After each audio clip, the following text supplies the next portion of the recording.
Told NorCal I'm next up, it ain't no stopping me. I ain't Capolo, you hear AA, then it's a robbery. All right, so I want to touch on this. So with the lives, it'd be a lot of, because it'll be sometimes where I'll be watching the lives. I ain't gonna lie, I'll be watching the lives and I'll be like, it'll be back to back, just trash rap or just like rappers just talking about shit that just the same shit all the time, the same flow. And I'd be thinking like, man, what are we doing here? Like, what is this?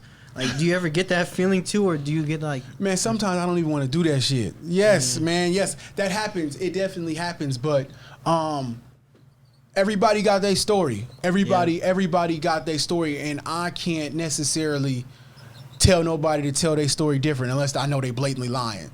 When a motherfucker I know, like, bro, you're lying. Like, stop it. You don't got to talk about that. You lying. But essentially what I'm saying is, you know, you kind of got to let people get their shit off. You kind of got to let people get their shit off. You got to, even though it might be the same thing, shit, you got to just let people get their shit off, essentially what I'm saying, because if I'm being honest, some of the music I listen to, like I like Jeezy, I like T.I., I like Lil Wayne, they content is all kind of similar in a different way. 50s, these are not conscious artists. These are all street artists talking about street shit in a different way. So I just be hearing, like, you know, looking for little nooks and crannies, because I actually listen when people are rapping. So I be trying to listen for little different like shit to latch on to when they rapping. Sometimes I get it, sometimes I don't, but that's where, you know, good hosting come in, where you can still be entertaining and engaging even when this weak ass rapper is on or saying this same ass shit and copying, you know, some shit he heard over and over and over again. So I used to get irritated about it. Then I started using it as an opportunity to either teach or just create some good content for the show, but never be like disrespectful. Yeah, okay. But what do you have to say for people that be like, oh, Clee's a hater, he's hating ass fool, Clee's just hating? It's hard to educate somebody who led by their emotions. It's kind of hard to somebody who led by insecurity and pain, because how am I a hater if you logged on my show asking me and this audience for an opinion and we didn't give you the opinion you wanted? Now I'm a hater. That don't even make sense. That don't make logical sense. It's called the Clee Live Song Review. These are showcases, and when you log on, you are asking for our opinion.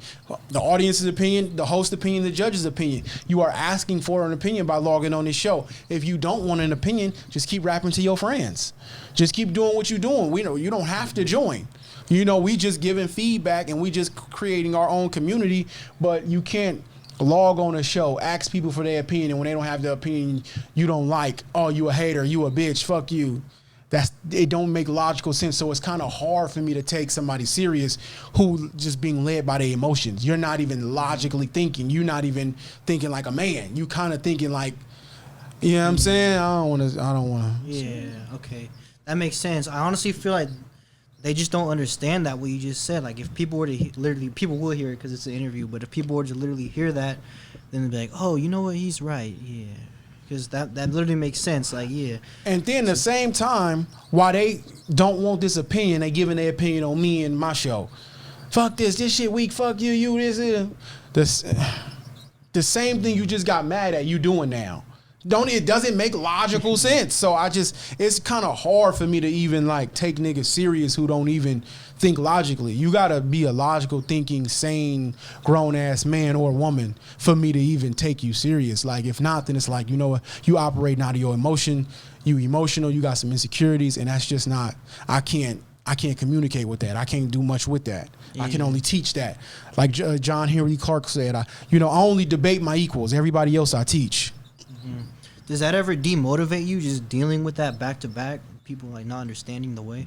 Sometimes it get frustrating. Sometimes it get frustrating, especially when like you get the two tough Tonys. You know what I'm saying? A nigga just extra want to be overly hard.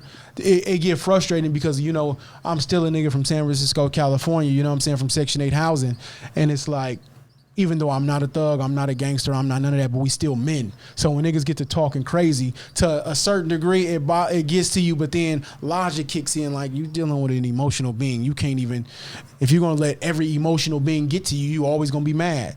So I snap out of it relatively quickly, and it's very rare that somebody get to me, but most of the time I be good. You know, God is good. We keep God first, and we don't even worry about no overly emotional human. You know, we got God. Exactly. So we all right.